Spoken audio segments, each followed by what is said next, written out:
কুমারঘাট মহকুমার মাছমারায় সংবর্ধিত হলেন মন্ত্রী ভগবান চন্দ্র দাস। ত্রিপুরা মন্ত্রিসভার সম্প্রসারণের সুবাদে সদ্য মন্ত্রিত্ব পেয়েছেন পাবিয়াছড়ার বিধায়ক ভগবান চন্দ্র দাস। বিধায়কের এই পদোন্নতিতে প্রায় প্রতিদিনই ওনাকে শুভেচ্ছায় ভরিয়ে তুলছেন ওনার শুভাকাঙ্ক্ষী সহ দলীয় কর্মী সমর্থকেরা। শনিবার পাবিয়াছড়া মণ্ডলের মাছমারায় সংবর্ধনা অনুষ্ঠানের আয়োজন করে বিজেপি।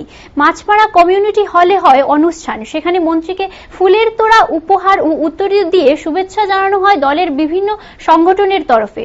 অনুষ্ঠানে আলোচনা রাখতে গিয়ে মুখ্যমন্ত্রী প্রশংসা টেনে মন্ত্রী বলেন, আমাকে মন্ত্রীর দায়িত্ব দিয়ে প্রধানমন্ত্রী এবং মুখ্যমন্ত্রী আপনাদের সম্মান দিয়েছেন।